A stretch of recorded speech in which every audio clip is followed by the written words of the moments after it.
Olá, este é o Poder Entrevista. Eu sou Hamilton Ferrari e vou entrevistar por videoconferência o economista-chefe da Austin Rating, Alex Agostini. Alex tem 46 anos e está há 16 anos trabalhando na agência de risco. Alex, obrigado por ter aceitado o convite. Olá, Hamilton, eu que agradeço. Sempre importante contribuir nesse momento da economia brasileira com o Poder 360. Agradeço também a todos os web espectadores que assistem a esse programa. Esta entrevista está sendo gravada no estúdio do Poder 360 em Brasília, em 14 de dezembro de 2021. Para ficar sempre bem informado, inscreva-se no canal do Poder 360, ative as notificações e não perca nenhuma informação relevante. Eu começo perguntando, Alex, tivemos um ano de recuperação depois do boque da pandemia em 2020, mas a tendência agora em 2022 é desacelerar e eu queria saber o que esperar do próximo ano. Olha, Milton, 2021 foi um ano muito interessante, no qual ele começou com grandes expectativas de uma recuperação forte da economia brasileira, principalmente por conta aí do processo de vacinação, e até, pelo menos até o meados do ano, isso não decepcionou, né? Ou seja, cumpriu o seu papel de recuperação. O problema é que de meados do ano para cá, mais precisamente de agosto para cá, a economia brasileira vem dando sinais aí de perda de fôlego, né? Ainda que a recuperação da economia em 2021 já tenha sido contratada, com crescimento do PIB de aproximadamente 4,7%, alguns estão falando um pouco menos, mas ao redor disso é o que a Austin projeta, 4,7%, já estamos aí olhando para 2022. E para 2022, infelizmente, não está se configurando aquele cenário que nós prevíamos ali em meados de 2021, que era um crescimento ao redor de até 2,5% para 2022. O que nós estamos vendo neste último trimestre de 2021 é uma perda de fôlego das atividades econômicas, como hoje, por exemplo, a pesquisa mensal de serviços mostrando uma queda muito forte de 1,2%, mas houve queda nas vendas no varejo, na produção industrial, nas vendas de veículos, uma queda também na confiança de empresários, consumidores. Então, tudo isso leva para um cenário não muito positivo para 2022. Até porque em 2022 também tem outros fatores que vão precisar de muita atenção não só do governo brasileiro, mas também dos investidores. E aí isso gera para 2022, por enquanto, aqui pela Austin, uma expectativa de crescimento de 0,6%, mas já tem casa falando até em recessão econômica, o que não é descartado nesse momento também, né? E por que a economia desacelerou agora nesse segundo semestre, na sua avaliação? Você concorda com o presidente do Banco Central que o crescimento estrutural do Brasil é um pouco mais baixo que de outros países? Não há dúvida, né, Hamilton? Primeiro, a desaceleração da economia ela aconteceu, em parte, obviamente, por um avanço muito forte da inflação, e isso fez com que o consumo das famílias, que representa aí 2/3 do PIB, desacelerasse igualmente, né? No terceiro trimestre, o consumo das famílias cresceu ali ao redor de 2%, muito pouco, para o motor de uma economia muito grande, né? Que é a economia brasileira, precisa crescer muito mais que isso. Então, o aumento de preços foi um dos fatores. E o outro fator é a questão também do aumento da taxa de juros, né? Então, alguns setores que dependem de uns juros mais baixos acabaram sofrendo um pouco, como o setor da construção civil, que já começa a sentir os efeitos de uma taxa de juros mais alta, né? Mas também tem outros fatores. A própria perda de confiança por parte de empresários, investidores, com relação ao cenário político, né? Essa antecipação do cenário eleitoral, da corrida eleitoral para agora 2021, faz com que todos nós, agentes econômicos, investidores, consumidores, empresários, começamos a olhar para 2022 com um pouco de desconfiança, porque o governo tira o foco dele na questão de recuperar a economia e foca muito mais naqueles pontos no qual tem muito mais efeito direto com a eleição, ou seja, é a busca de votos antecipadamente. Então, isso também faz as expectativas caírem e, naturalmente, isso tem um impacto, né, na projeção de crescimento para 2022. Então, basicamente dois fatores: a questão de preços mais altos e juros foram determinantes, mas também o cenário político conturbado acaba afetando aí as expectativas. E vale lembrar que tem um cenário aí internacional mudando um pouco, né? Tem uma nova variante, a Omicron, muito mais recente, claro, mas que acabou aí ajudando a colocar um pouco mais de lenha mais de combustível nessa fogueira, que é a fogueira da perda de confiança ou de redução da confiança, né? Agora, indo por partes, se comentou sobre os juros, que o Banco Central já fez um comunicado um pouco mais duro sobre perseguir a meta de inflação agora, e a taxa Selic deve chegar a 2 dígitos já em fevereiro do próximo ano. E qual deve ser o impacto disso já em 2022 e em 2023 para o crescimento? Olha, é um impacto muito forte, né, na desaceleração da economia brasileira, porque vamos lembrar que o juros básico da economia ele vai chegar ali em fevereiro a 10,75, é a projeção aqui da Aussie Rate, mas pode superar 12% ali em maio, né, do ano que vem. E o problema é que a taxa de juros básica é 12, né, hoje 9,25, mas a taxa de juros de mercado, que é aquela que nós utilizamos para comprar veículos, equipamentos eletrônicos, móveis, eletrodomésticos ou mesmo imóveis, essa taxa é outra, não é igual à taxa básica, né? Tem a questão do spread bancário, ou seja, é o quanto o banco cobra mais da taxa básica para conceder o crédito. O problema é que quando você tem um cenário de risco muito elevado, e é o que estamos vivendo, principalmente por conta do governo aumentar seus gastos, e não é só os gastos com o Auxílio Brasil, que é o Bolsa Família, né? Porque a gente entende que essa proteção social ela é importante. O problema é que não tem o dinheiro para isso. Então, esse jogo que o governo tem feito, tentando aprovar PEC dos precatórios, entre outras medidas, mudança do teto de gastos, isso afeta as expectativas futuras de forma negativa. Então, as instituições financeiras, quando vão ofertar o crédito, elas embutem nesse preço final, que é um juro final, um spread maior, ou seja, um retorno maior por conta desse risco. Então, encarece ainda mais o crédito e desacelera mais fortemente essa expectativa de redução do crescimento econômico. Então, a alta de juros, por um lado, é importante para combater esse mal chamado inflação, que tem um efeito direto e bastante negativo sobre a renda daquela faixa da população que ganha menos de um salário mínimo ou ao redor de um salário mínimo, né? A renda média no Brasil é em torno de R$2.000, então afeta muito porque acaba reduzindo o poder de compra dessa parcela da sociedade, que é a maior parcela da economia, então vai perdendo essa tração econômica. Mas é importante combater. O problema é que o remédio é amargo, são juros muito altos.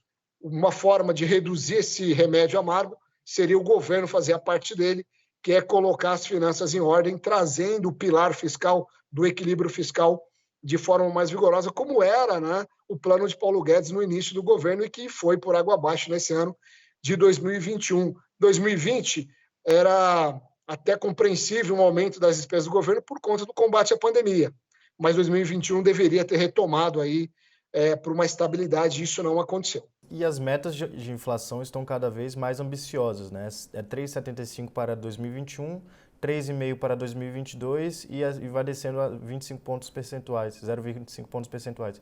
Na sua avaliação, no ano que vem a gente vai conseguir atingir essa meta de 3,5 até ficar um pouco abaixo do teto, que é 5%? Olha, Milton, a resposta ela não é tão objetiva, então é preciso antes colocar aqui um cenário de quanto é difícil atingir a meta de inflação no Brasil em níveis cada vez menores. É claro que todos nós desejamos que haja um nível de inflação decrescente ao longo do tempo, porque isso aumenta o poder de compra.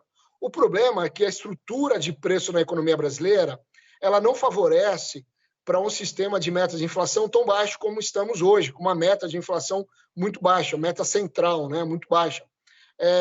Por quê? Hoje, aproximadamente entre um quinto e um quarto da composição do índice de preços, né, da inflação, medida pelo IPCA, que é o principal indicador que o Banco Central ali busca, né, tenta atingir a meta ao redor ali de 4%, né, a meta central, só para arredondar o número, tá?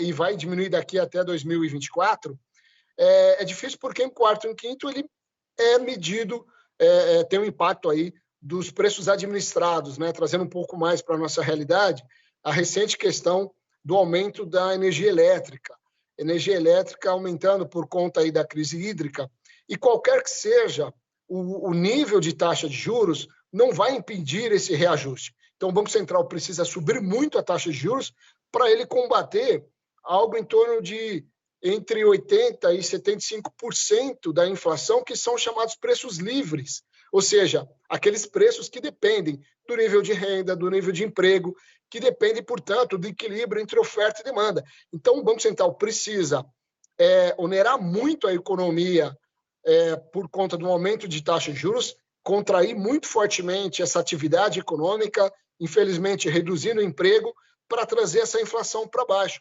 Então, para a gente ter um pouco mais de sucesso no combate à inflação, é preciso repensar esse sistema de índices de preços, no qual nós temos ali quase que 20%, 25%, 20% a 25% de preços administrados que são praticamente imunes ao aumento da taxa de juros. E como que a gente faz isso?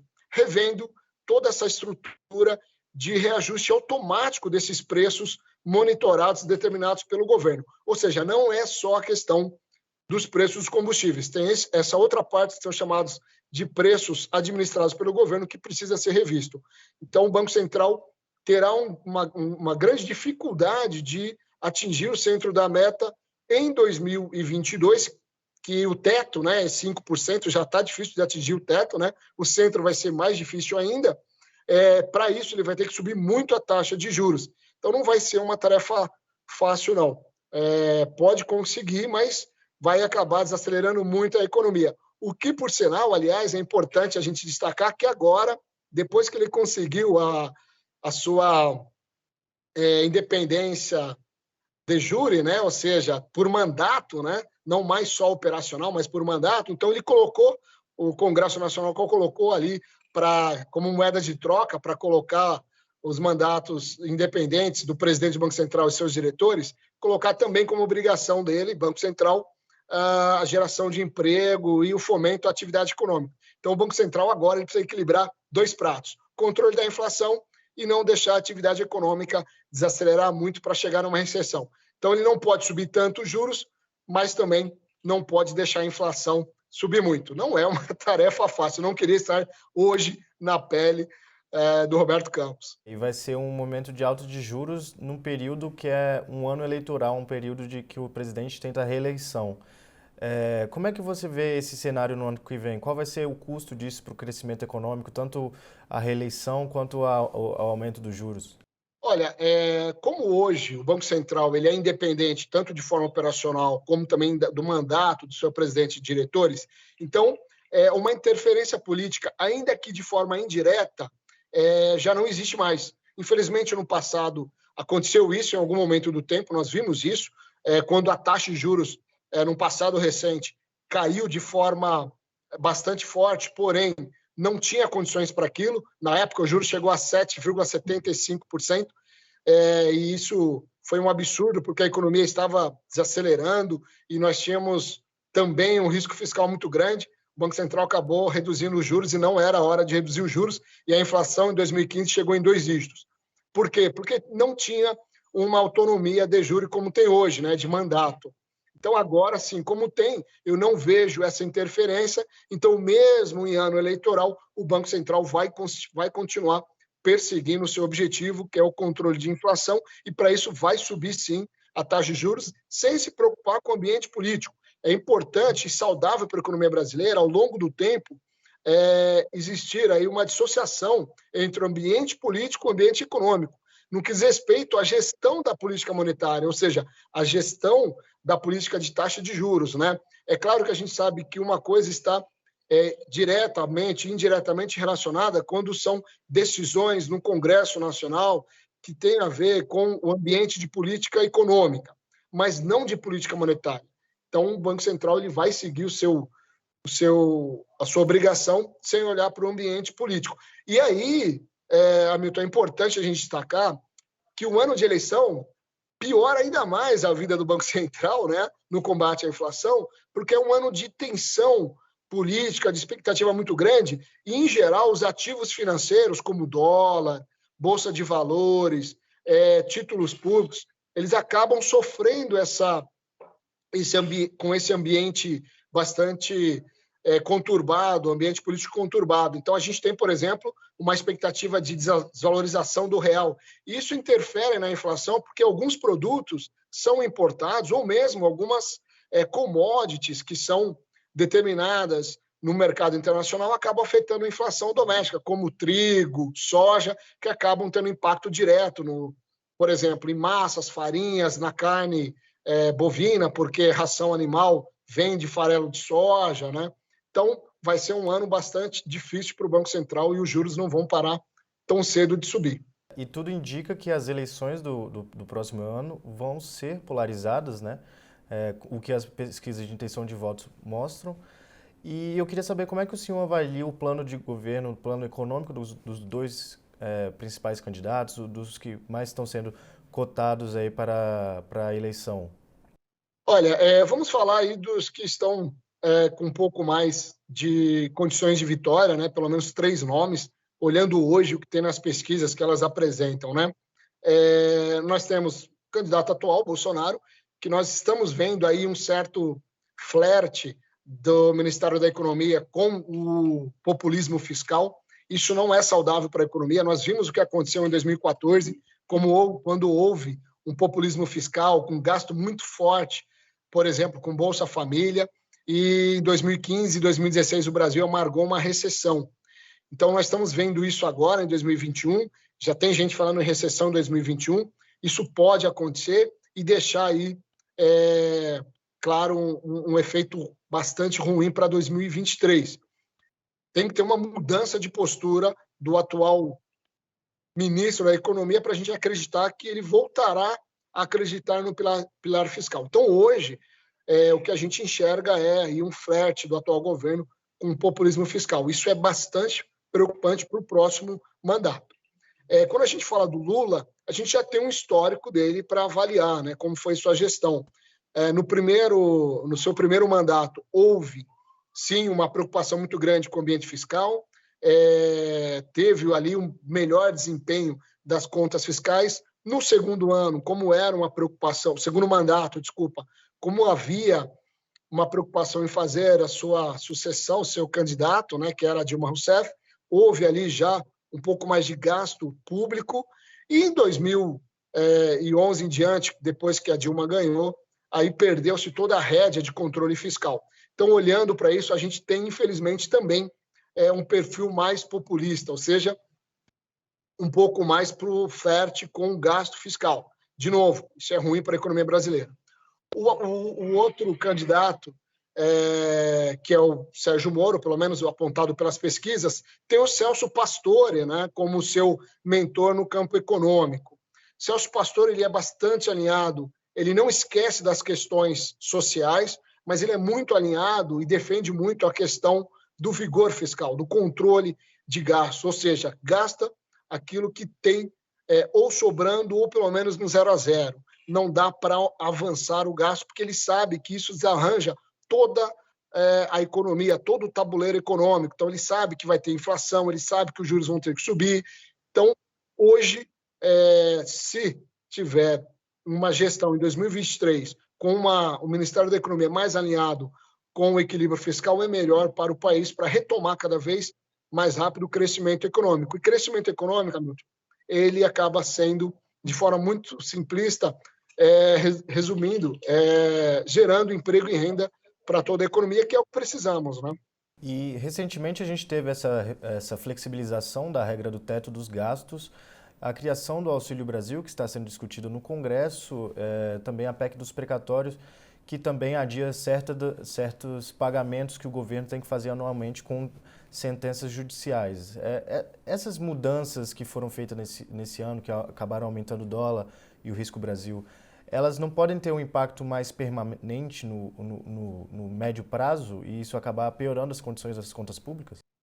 Esse é um grande problema que o Brasil vive, né? Como eu disse, o governo tem flertado com o populismo fiscal em gastar mais e ele começa a procurar artifícios aí, de alguma forma legal, né, para não ser enquadrado como houve com a Dilma na pedalada fiscal, na época de Guido Mantega, né, que houve um desrespeito total à lei de responsabilidade fiscal, e a Dilma sofreu impeachment. Né? Então, para não acontecer com o atual presidente, o Ministério da Economia, a equipe econômica, tem trabalhado aí com algumas alternativas para tentar ampliar o gasto do governo. De novo, a proteção social é importante, desde que haja a contrapartida. Então, o governo está tentando achar a contrapartida. O problema é que essa contrapartida vem de uma mudança na regra do teto de gastos, ou seja, aquela regra que limita o aumento de despesas do governo para manter sobre rédea curta, né, o equilíbrio fiscal. Então, o governo conseguiu aprovar, junto ao Congresso, uma mudança da métrica de cálculo do teto de gastos. Então, isso gerou um teto maior de gastos. O governo vai poder gastar mais, mas não é legal porque ele mudou a regra do jogo no meio do campeonato, né? Isso não é saudável, de novo, para a economia. A outra parte, que é a mudança de precatórios, que são sentenças transitadas em julgado, ele também tenta fatiar isso, ou seja, parcelar esses precatórios e para tentar gastar mais. Esse é o problema, né? Se fosse para melhorar o fluxo de caixa, para atrair investimento, para melhorar a capacidade do governo na gestão de investimento em áreas estratégicas, claro que seria muito bem-vindo. O problema é que o gasto ele já está empenhado, por exemplo, para aumentar essa proteção social. De novo, que é importante, mas tem que ser temporária. E o que o Congresso fez é colocar nessa PEC que seja permanente. O problema é que o Brasil não tem a contrapartida de recursos, porque ele não cresce, o país não cresce, então não tem contrapartida de recursos para manter essa proteção social, que é o aumento de Auxílio Brasil, Bolsa Família, qualquer que seja o nome dessa ajuda social, de forma permanente. A gente só terá essa ajuda permanente se crescer o país, porque você vai ter a contrapartida com a arrecadação de impostos. E isso não está acontecendo. Então, isso gera uma insegurança jurídica muito grande.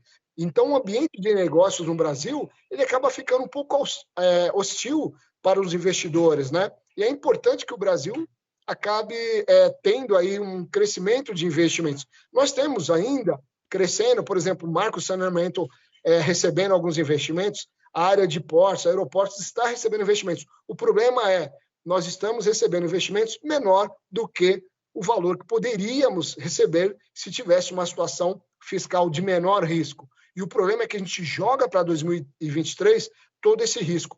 Só para você ter uma ideia, vai ficar um valor de precatórios para pagar do governo em 2026 de 121 bilhões, se utilizar a regra atual que o governo quer que seja passado. Só lembrando que em 2020 ele pagou 55 bilhões. Nós vamos multiplicar por 2,5 vezes o estoque de precatórios. Isso vai corroer todo o esforço fiscal que está sendo feito agora com essa mudança de métrica do teto de gastos. Não é o caminho que deveria ser tomado. E essas incertezas que você citou causou a desvalorização do dólar, né? Que agora está acima de 5,50, está rondando ali acima de 5,50. Você avalia que esse vai ser o novo normal da moeda? Olha, se a gente considerar as condições atuais da economia brasileira, eu diria que hoje nós não temos nenhum gatilho que possa fazer com que haja uma mudança muito forte e estrutural do cenário macroeconômico que faça com que a gente tenha uma valorização do real. Por quê? Quando a gente olha os fundamentos, e a Austin Rating divulgou ontem uma nota da classificação de risco soberano do país, no qual a classificação de risco em moeda estrangeira até melhorou, porque os fundamentos em moeda estrangeira estão bons. O problema é que o dólar virou um ativo financeiro negociado de forma global, que boa parte da sua variação vem de fatores subjetivos, ou seja, de expectativas de investidores. Então, hoje, olhando a estrutura macroeconômica do Brasil, a gente até deveria ter, e a Austin já fez alguns estudos, mostrando que o real deveria estar ao redor ali de 4,70. Por que está muito mais próximo de 5,70? justamente por esses fundamentos domésticos, né? Que o investidor olha e acaba pedindo um preço, ou melhor, um prêmio de risco maior. Então, eu não diria que é um novo normal, mas consideradas as condições atuais da economia brasileira, sem dúvida alguma vai ser difícil enxergar esse real no nível menor que está hoje, ao redor ali, por exemplo, de 5 ou abaixo disso. Vai ser difícil enxergar ao longo de 2022. Se acontecer, vai ser muito mais por uma mudança estrutural na economia global do que por uma mudança doméstica. Mas, se a gente olhar o cenário internacional e não só o cenário doméstico, estamos muito mais propício hoje a uma contínua desvalorização do real, porque nós temos uma expectativa de aumento de juros nos Estados Unidos no ano que vem. Nós temos um ajuste de crescimento nas economias centrais, como Japão, Europa, e também Europa já tirando um pouco, né, o incentivo fiscal. E vale lembrar também a China desacelerando o crescimento econômico. Então, no tabuleiro do crescimento global, do cenário global, a gente tem muito mais riscos de uma desvalorização da moeda dos emergentes, no qual o Brasil está inserido, do que o inverso, né? Ou seja, do que uma valorização do real. É mais um cenário aí de preocupação, sem dúvida alguma. Estamos passando por mais um governo que não conseguiu implementar uma ampla reforma tributária, né? Sempre é discutido uma reforma tributária no país e sempre fica para depois. Na sua avaliação, quando é que ela pode acontecer? E se você vê algum avanço acontecendo, sendo feito em 2022, seja a reforma tributária ou mesmo a reforma administrativa que está sendo discutida? Olha, eu entendo que para atingirmos uma reforma tributária, que não seja apenas uma reforma tributária para melhorar o complexo aparelho tributário do país, né? Hoje gasta-se muito tempo, né, para contabilizar todos os impostos e pagá-los. Isso tem um custo muito elevado, até porque tem uma carga tributária também muito elevada, né? Então, uma reforma tributária que venha não só racionalizar esse aparelho tributário, mas também reduzir a carga tributária, as alíquotas tributárias, eu não vejo condições tão cedo disso acontecer. Primeiro, porque a Constituição de 88 definiu ali o Pacto Federativo, no qual estados e municípios e a União têm direitos e obrigações, e aí a repartição do recurso ela acaba gerando aí interesses estaduais e municipais, no qual o governo federal ele precisa abrir mão de recursos, os governos estaduais também, e sem falar nos municípios, 5.570 municípios não vão abrir mão de recursos também, por conta aí da gestão que existe. Então, precisa ter um novo pacto federativo, no qual haja um reenquadramento de despesas e receitas de todas as esferas de governo, e aí sim fará muito sentido o que Paulo Guedes falava no início do governo, menos Brasília e mais Brasil, tirar, né, do pico da pirâmide o recurso, redistribuir, mas também exigir de estados e municípios muito mais obrigações do que direitos, né? Muito mais deveres, investimentos regionais. Então, precisa essa mudança, esse novo pacto federativo, para aí sim termos uma reforma tributária. Eu acho que vai ser muito difícil nos próximos anos. O que poderá acontecer é uma ou outra mudança aí na estrutura tributária, em termos, obviamente, de mudanças de carga tributária para um ou outro setor. Mas uma reforma tributária que possa não só racionalizar o aparelho tributário como um todo, mas também reduzir a carga tributária, eu não vejo aí como factível nos próximos anos, seja por interesse do Congresso Nacional, seja por essa questão estrutural de despesas e receitas que vem aí se arrastando há muito tempo. Chega ao final essa edição do Poder Entrevista. Em nome do jornal digital Poder 360, eu agradeço ao economista-chefe da Austin Reit, Alex Agostini. Muito obrigado pela participação.